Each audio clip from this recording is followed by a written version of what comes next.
Wii Wonders Words or Wii game rankings. I think I'll go for Wii Wonder Words for this type of video. It has a, that alliteration I like. Regardless, it's the same thing either way. This is a Wii Wonders video where I'm speaking kind of unscripted and not really focused on a review per se.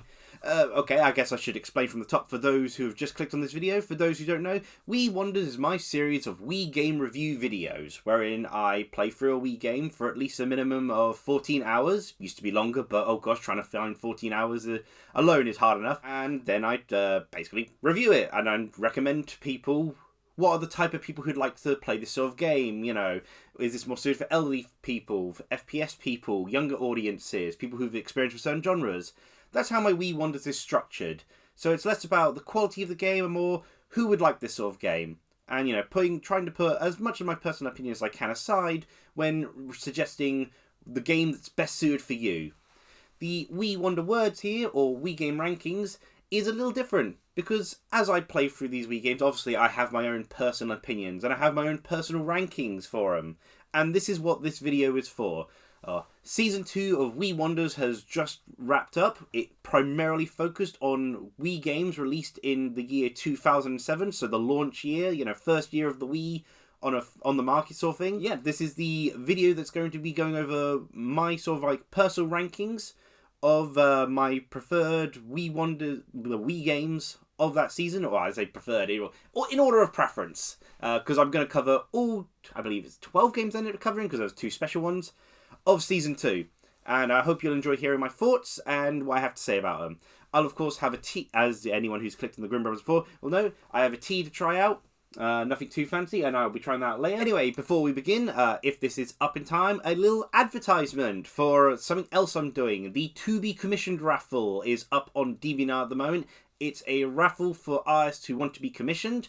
If you win said raffle, you get commissioned for an artwork with a bonus tip on top.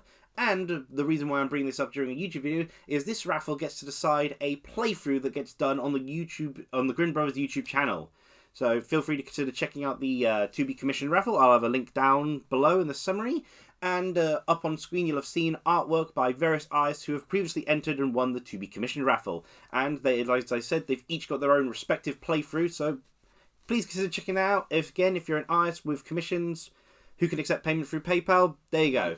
Organise my games via a ranking system of D, C, B, and A. D is my poor rating, C is my average, B is my good, and A is my amazing. And so let's start off with the first game. So first Wii Wonder game to talk about, Okami. Yes, Okami is at the bottom of my list. I was not a fan of Okami. Maybe there's, this is my personal opinion, so of course there's going to be personal bias. Might be some personal bias because none of the Okami videos really did that well on the channel. Like, Platinum Games in general seems to be cursed on this YouTube channel sort of thing, but the Okami videos, neither the Okami review nor the Okami playthrough actually got a lot of attention, which is a real shame, because that's the reason why Okami got included as one of the Wii Wonders games for Season 2, even though it's not, I don't think it was launched in 2007, is because we were doing a playthrough of it at the time, so it just made sense to review it. It's got a great story, and it's got some pretty interesting characters, but at the same time, I think I generally summed up, every positive Okami was kind of dampened by a negative sort of thing. It's a great story, kind of is really poorly structured in that the pacing is so awfully slow. You put into area and you often have no idea where you're going because it's just big and open sort of thing. It's often compared to Legend of Zelda, except Legend of Zelda is far more structured. There's a more point A to B is a lot clearer. You get to your dungeon. The dungeons are bigger. The dungeons in Okami that I got to experience felt so small. It felt more like the overworld was one giant dungeon, like a poor man's Skyward Sword, as it were, sort of thing. And I wasn't really a fan of how the combat played out, sort of thing. A lot of the Wii motion functions just weren't working half the time, and it just felt really strange to be taken out of the world for the combat scenarios. Characters were great, the art style is great. It really was not for me. So that is why Okami is the only game in D rank for Wii Wonders Season 2. So, ironically, if it wasn't for this special exclusion, there would have been no D rank game. So, before I go on to C tier then, I'll describe the tea. It's currently kept warm through this little beverage warmer. Yep, that my oldest brother got me for Christmas. Really handy. So I'm keeping that warm until I try it later. But the tea I'm actually having is also kind of Christmas related because my mum got bought a little Christmas hamper, and in it was this Valley Tea breakfast tea. Pretty sure Valley Tea is the name of the company, and breakfast tea is, of course, good old English breakfast. Got no real explanation for it. I'll put up a description. You know, it's English breakfast. I don't think they needed to describe it. You know, it's the traditional good value sort of tea. It does recommend for this one, this blend of it, for a full fresh flavour, this tea should be brewed in boiling water for 3 to 4 minutes, which I've done so, and of course added milk, because English breakfast always goes best with milk. Well, the first C ranker actually, Dewey's Adventure. Now, Rafa Ham my co-host, would probably kill me for this, because he absolutely adores Dewey's Adventure.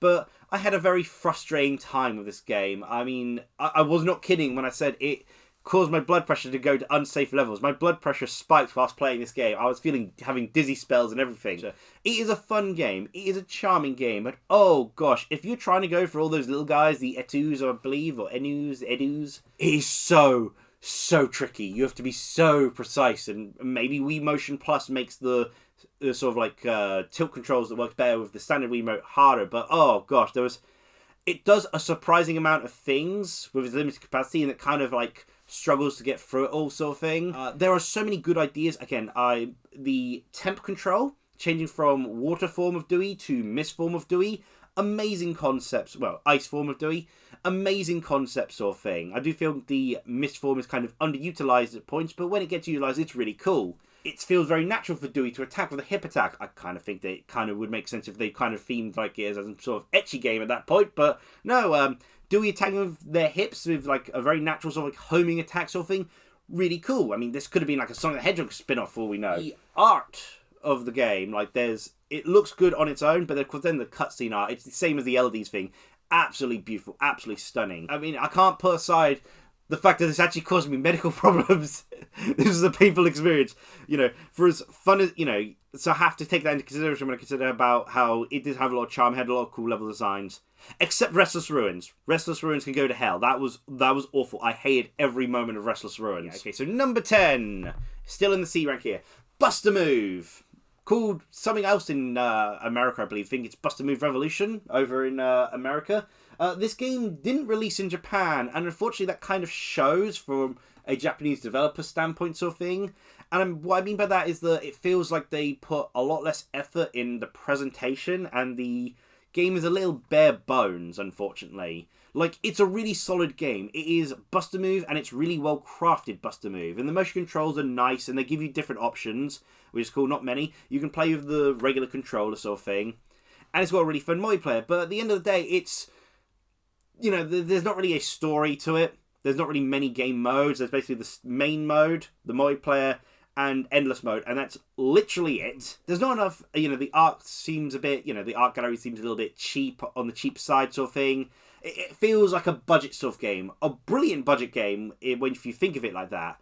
But as like a full Wii game release sort of thing, no, it's nice. It's solid gameplay. The Ninja Girls are cute design, and oh gosh, it is a really fun multiplayer experience. But if it's not really something, you play it on your own, and you're playing the same thing back to back to back. Like, it's just different puzzles, but not like different, you know, it's like, oh, you're limited in how many of the Bust-A-Move bubbles you can shoot out sort of thing. It's it's just kind of like, and it's like so much of the same thing. It's like there's 50 levels per world, and there's 5 worlds, and then your reward for completing the game is to unlock another set of 5 worlds, which is kind of similar themes, but just slightly different colour palette sort of thing. It's like, oh, now it's afternoon now sort of thing. And it's like, again, it's a nice gameplay, but it's just the same gameplay, back to back to back sort of thing. So it's certainly something that I would like to, you know, I wouldn't mind picking up every now and again, but it's not something I'd like to, say, play to the end sort of thing.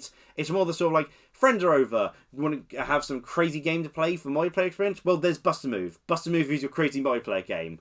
And the fact that it can support up to 8 players is a really cool thing. I definitely have to highlight that. That is a fantastic little feature. Wii Wonder game number 9. Still in the C tier here, folks. Endless Ocean. Endless Ocean is a very strange game for me, because there is no reason I should like it in any way. It goes against everything I like in terms of a gameplay perspective. It's rather open, there's very little objectives half the time. It doesn't really have an end goal, it doesn't really have any action, and yet I couldn't help but be charmed by it. It's got such a pleasant atmosphere, and actually made me relax, which annoyed me. I don't like relaxing per se. Like, the feeling is just like, no, there's stuff to do. Stop it. Stop making me feel this way. Like, it's a nice little story of you helping out Catherine and trying to find her father's lost item. And the mysteries of the Minori Sea were really, really fascinating. Like, the historical locations, trying to piece together the mythology and the lore of the endless ocean, sort of Minori Sea. Absolutely lovely. I love that aspect of it. But ironically, it's not kind of the main aspect of it. And it takes an ages to get over to Catherine's personal story sort of thing. They're more like talking about the fish and the sea creatures, which are nice, but I don't know, I guess I prefer my history over the sea life sort of thing. As, adorable as they are sort of thing, and as pretty as they are. I get what they're going with, but it's more of an experience than a game. And I kind of want more game to my game, Like, I wanted more interaction with the different sea creatures and the dolphins sort of thing. Like, the objectives to suddenly take a photo of certain sea creatures and to get them into the magazine and make sure you get a good photo. That's a really interesting little thing. But it's kind of by chance whether it pops up. I tried both the male and the female sort of character sort of thing. And they did kind of like randomize when you get some of the side quests sort of thing. And it's like, they were not frequent enough. And I really like actually having an objective to focus in on sort of thing. It was a completely optional thing, but finding all the cursed pieces of like the plate or something, or the statue sort of thing, which unlocked various costumes and like hair dye sort of thing, that was really cool. But again, it kind of feels like, it's just, so much of the game is like optional in that sense. You got no breath meter, so there's no like stakes or thing, but at the same time, it's just like, it's really pleasant at what it does, but it's not really my cup of tea. But if you want a game that's just relaxing, Endless Ocean is definitely the one to go with. I've heard rumours about, words about Endless Ocean 2, and Endless Ocean 2 sounds like the sort of experience I'm looking for while still keeping that Endless Ocean spirit. So I look forward to eventually getting around to playing the sequel someday. But Endless Ocean 1, that goes into the C rank. It's, average rank for me. Number 8, Pokemon Battle Revolution. And I gotta be honest, I was not a fan of Pokemon Battle Revolution before I played Pokemon Battle Revolution for the Wii Wonder thing. I played it, long ago sort of thing. And when, during the early days of the Wii sort of thing, I actually got it when, roughly when it came out sort of thing. And I wasn't a fan of it. And obviously the big reason why, and the big reason that kind of holds it back in ultimately, is that it's not as good as Pokemon Stadium on the N64, and it's not as good as Pokemon Colosseum on the GameCube. Like, there's no story, you don't have access to all the rental Pokemon, you got rental pass teams instead. I mean, that could have been a cool feature, but they didn't really delve enough into that. Like, if the rental characters all had their own story, they had, like, a campaign focused on, like, a storyline, and developing and fleshing these characters out, rather than just being avatar characters that you can customize how you want, that would have worked really well. But as it stands, they just limit your options a lot. Said limitation does lead you to being a little bit more strategic in how you play, sort of thing, but it gets very difficult very fast. Like, there's like up to, I think, 30 ranks of difficulty, and I was struggling just, with using the teams they provided with me at just like levels of like 6s and 7s sort of thing. The game's full value, in fact, the majority of the game's value comes from if you've got Pokemon Diamond, Pearl, Platinum, Heart Gold, Soul Silver, and a team ready to play for it. And you have to purposely design the team. They don't scale your levels, as I unfortunately found out in most of the modes. You have to purposely design a team just to work for this.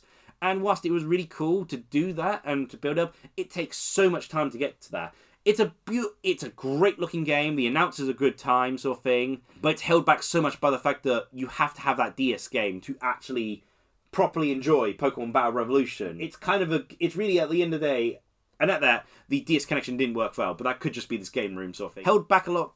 It feels like so much of its content is like requiring that DS game to fully utilize it sort of thing. It got higher than I expected, admittedly, when listing the games, but that's kind of because it's Pokemon at the end of the day. It's fun because it's Pokemon. Pokemon's core gameplay is a lot of fun, and the limitation of the character things did mean I was using Pokemon that I don't typically use and strategies don't typically use. So that is a charming element, and there's, like I said, it's a beautiful looking game. Good character designs. Marina's adorable. I mean, there's a reason why she's on the thumbnail. The Colosseums also have like a lot. There's like really cool, unique Colosseums. I have Fortune Battle in the Neon Colosseum. Absolutely love that. But ironically, they didn't do enough unique Colosseums. They were a little bit afraid and played it a bit too safe at times. Game number 7, still in the C rank here, The next one is Sonic and the Secret Rings.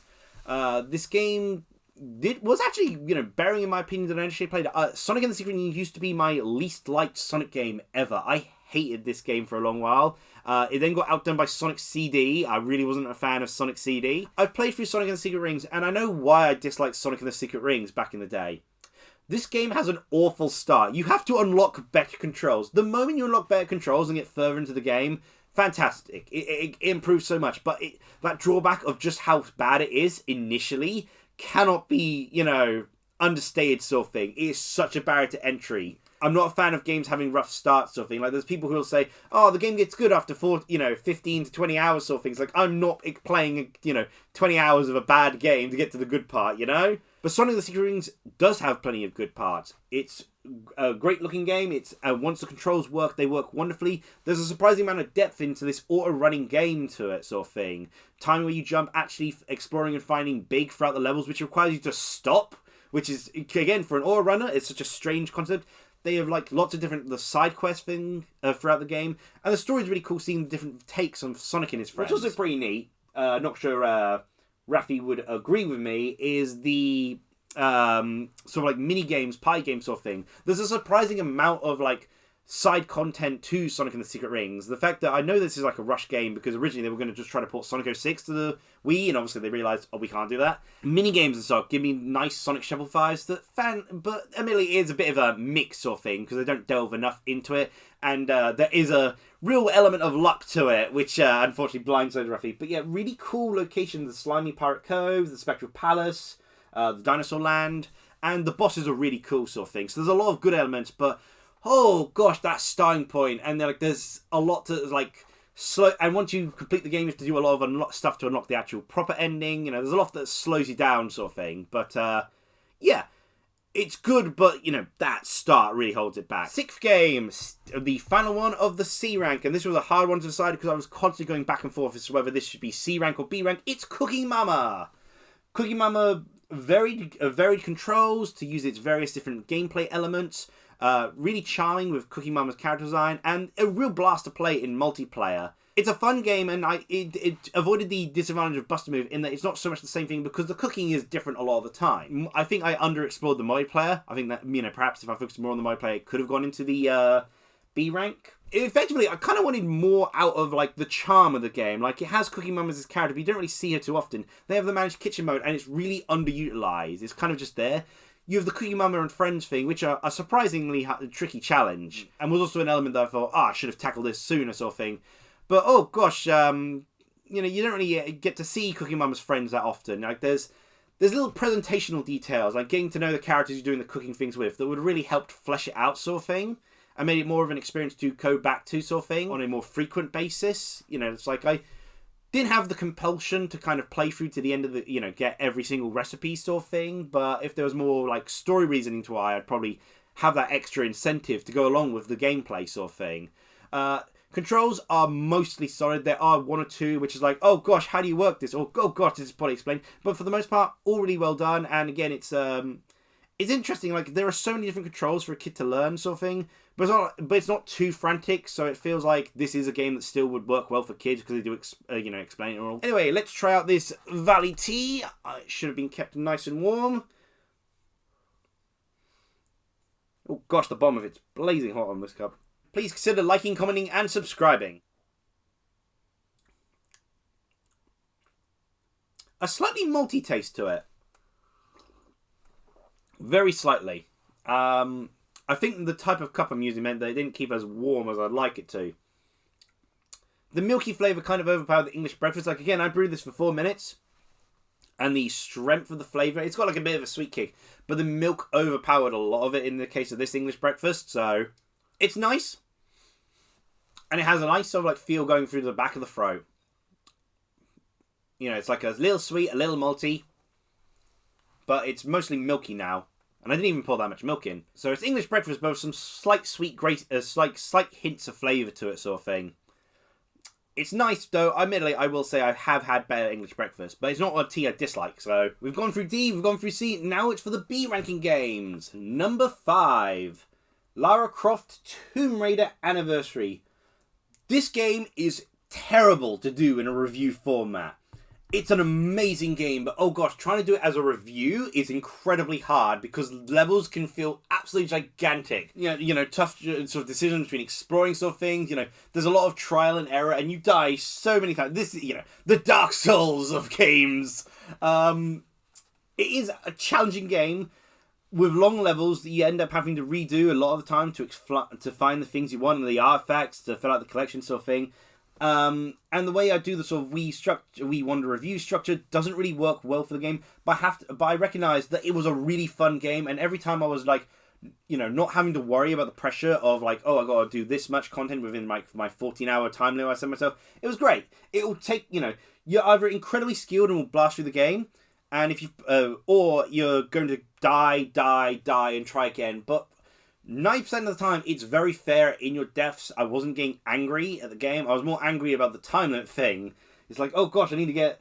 It's hard but satisfying. And I think the Wii game elements to it work out really well. The touch puzzles and the rubbing rewards, they're great inclusions. They feel natural to Tomb Raider as Tomb Raider and her background as an archaeologist sort of thing.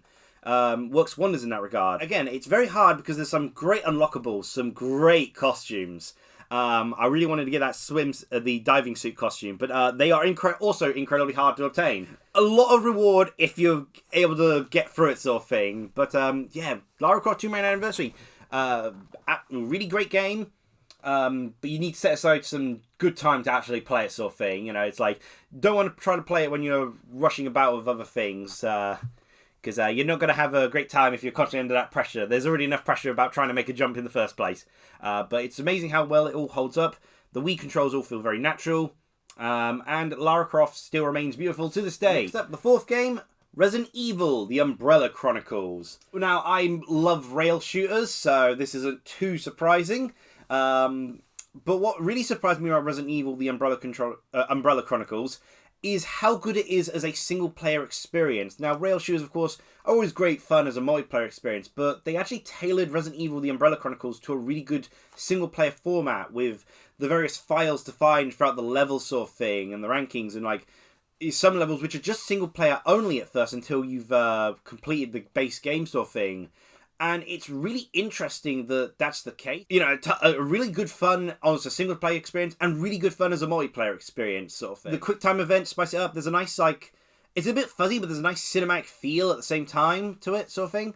Yeah, there's not really much to say about it because, again, it is a rail shooter, but they added enough depth to it while still keeping it the fun, fast, and frantic gameplay of a rail shooter. There's still a little bit of the horror element, not huge amounts, but there's still a little bit of the horror element, and were nicely designed, and they reuse levels really well. And when they actually do the optional pathways, it really adds a neat little element to the game. A little bit annoying when they put some of the unlockables and collectibles behind certain pathways. Also, I've come to find out that I really like Rebecca Chambers. Great character, cute design, and the game was sure to reward me with very pleasant angles. Now, game number 3, the last of the B rankers, Escape from Bug Island. I love this game way more than I expected to, sort of thing, and way more than in theory it probably should. But it's kind of like in a similar way to how Silent Hill, for instance, I've often heard described that the gameplay is clunky, but it's intentionally clunky to add to the horror of the game. Like, you have to actually plan it out. There's like a strategy to it. It's meant to be stiff on purpose, because that's the survival nature. That's why you have to be more cautious with your play and such. And it's the same thing with Escape from Bug Island. It feels like a Silent Hill-like. The gameplay is clunky, but it's clunky in a way where you have to think better. You have to act smart. You have to lure enemies. You have to play out better. And some of those enemies, for some reason, are hip-shaking lizard Amazonian women. I have no idea why that's the case, but they're a thing in this game, about bugs. It works really well. Its flaws actually add to its benefits. Most of the flaws, like the one flaw that is the flaws add to either that benefit or they add to some the voice acting and such is not great, but it adds to kind of a B movie quality sort of thing. Helps with the fuzzy visual quality of and it all just every negative kind of gels well together. The only negative that is doesn't quite gel well together is that with exception to Michelle, every character in this game is awful. Michelle should have just been the lead protagonist. Like, maybe they wanted to have her be the damsel in distress because she's the only person you want to keep alive at the end of the day. Like, Ray, the protagonist, he's awful. He's so shallow. I mean, the fact that the game starts with him just staring at Michelle's butt, it's just like, come on. And like, you know, like I said, Michelle, great character. Should have been the lead. She's actually the one who knows about the bug sort of thing. The gameplay's rough, but it works well. And gosh, it's so ambitious with its Wii Remote elements. There are so many different little Wii Remote elements in the game, but they never feel like, but they're spaced out enough, so it's not like too many back-to-back. I, in particular, love the balancing little sort of thing I had to do with the Wii Remote when trying to cross over like a wooden pathway sort of thing. I really like this game way more than I expected to. Way more. I had an absolute blast. And so it's why it's a really solid B rank game. So going on to the A rank, the top of the games. And the first one is, again, it's a game that, so number 2 here, the first one is a game that I don't really hear people talk about, but I absolutely loved it. And apparently it was savaged back in the day for not being a competent hack and slash like the likes of, compared to the likes of God of War and all that. But this is Dragon Blade Wrath of Fire, and it realised that it was a game on the Nintendo Wii, and that the Wii motion controls, whilst great, aren't able to do super elaborate movements. And it took that into account and made a hack and slash that worked with those limits. And it works wonders. I absolutely adored this game. When my end point after completing the game was, I wish there was more. I wish there was more story scenes, because Valthorian and the dragon has absolutely amazing voice acting and puts so much wonderful emotion into his lines. The world was, yes, a little generic, but I wanted to see more of it. I wanted to see more NPCs and interactions and stuff like that. I wanted more levels. I wanted more powers. I wanted to go on. And it's like, it's funny because like some of these levels just kind of effectively simple hallways with like 1 or 2 directions and just hordes of enemies. But I just adored it. Like the swings and the activating the powers felt so satisfying. There was a nice little balance between exploring these rather linear levels to find these little collectibles. And I like my linear levels. So some of the levels could stretch on and on, but gosh, it felt thrilling throughout it sort of thing. The only thing that honestly, my main complaint is like, gosh, I hated the archers. It was really cool getting the, you know, if you parry at the right time to reflect sort of thing, in that you gained health back from doing a proper parry. You know, that's a really cool element. Really tricky to pull off though. You know, they made you work for that sort of thing. But yeah, I absolutely love Dragon Blade Wrath of Fire, and it's why it's in the A rank here sort of thing. I'm amazed that this game got completely overlooked sort of thing. Again, you know, it was being compared to a lot of hack and slash games, but these hack and slash games on other systems and such weren't using Wii motion controls. I feel if they tried to do something like, you know, God of War style with the Wii motion controls, it wouldn't have worked. And with how fast-paced those are, you'd probably be just waggling it, you know, in random directions and not pulling off proper combos. In Dragon Blade, I felt in control of what I was doing, and that's because they went for a slower pace of combat, while still pretty enough to keep you enticed in it, and we still have enough enemy varieties and such to have to think about what you're doing, and crowds to control and so. So Dragon Blade Wrath of Fire, solid A ranker. However, it's not the top game I played for Wii Wonders Season 2. And it's kind of funny that, because it could have been the top game if it wasn't for the fact that me and Rafi were doing, were commemorating the end of more consistent uploads on the Grin Brothers channel. We've slowed the pace down because, you know, we're getting full, you know, jobs and such sort of thing. It's harder and harder to do. But this game got included because we ended up playing through it as like a playthrough. So it's not actually part of the this year, you know, year of 2007 Wii games thing. And at number 1 at the moment of Season 2, the A rank thing, is Donkey Kong Country Returns. There are some disappointing elements to it. The final unlock is disappointing. It's just a single level and it's not the thrilling, so like, you know, story abounding level sort of thing. And the game is, unfortunately, the game has rocket barrels, and I hate those rocket barrels so much. It's also overshadowed by its superior sequel. At the same time though, this game is absolutely awesome. It's amazing level design. The Tikis are underrated platforming foes. They are the perfectly designed platforming foes. They are literally designed to jump on their head sort of thing. The music theme fits in with the world of Donkey Kong, you know, with the music instruments the DK crew have always played. Donkey Konga series, the rhythm elements sort of thing, it all fits so wonderfully well. Gameplay, like rolling and ground pounding with the Wii Remote nunchuck, shaking them sort of thing, people's like criticize that from time to time, but I love it. It feels natural. Ground pounding in particular just works so well, and it's just a natural flow. I love when the shake motion of the Wii Remote is like smoothly implemented in the game. And the game is hard. It is brutally hard, but some of the momentum and the parkour you're able to do of the game, you know, the smooth flow, you can go from, you know, roll into a nice long lunge and, you know, hitting the platforms properly. You pull those off and you feel cool. You feel awesome. It's a game that when you pull it off, you just feel so satisfied with what you've done. When you overcome a challenge, you just feel so satisfied with what you've managed to accomplish, sort of thing. As I said, it is a masterclass in level design, and it is a beautiful looking game throughout. It's got tons of cool things, and it's incredibly hard, whether single player or multiplayer, and oh my gosh, so much fun multiplayer. So much fun multiplayer. It is one of the top tier co-op sort of games. Despite ironically not being designed so much for co-op per se, you know? Like there's a lot of platforms where it's like, you have to be so precise to make sure your ally survives the jump. Donkey Kong Country Returns. It wasn't meant to be in this Wii Wonders season, but it ended up in it and ended up stealing the crown of the top game of Wii Wonders Season 2. So for the Wii Wonders Season 2, my personal rankings of DC, B, and A, I will list these 12 games. You'll see them up on screen now. The order I actually like these games, you know, admittedly, it's the order of the video. But to follow on from that, I will also include, after that, the list of Season 2 and Season 1 games, so you can see how Season 2's games compare to Season 1 games, when they're all put together. Eventually, this list will become so big that it's going to be really hard to fit on a single like screen of text or things, and I'm going to have to scroll through it all. But hopefully the 23 games I've reviewed so far will fit on screen here. So you'll also see throughout this video, there would be the artwork of Wii Wonders Season 2 by Angel Aiko. She did a fantastic job, always a pleasure commissioning her.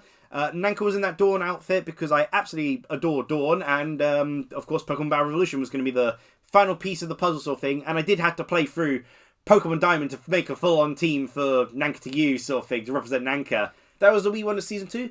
At some point this year, Wii Wonders Season 3 should start, and it has a cover artwork, which I'll show on screen now, by Samaderi Scarlet Spy.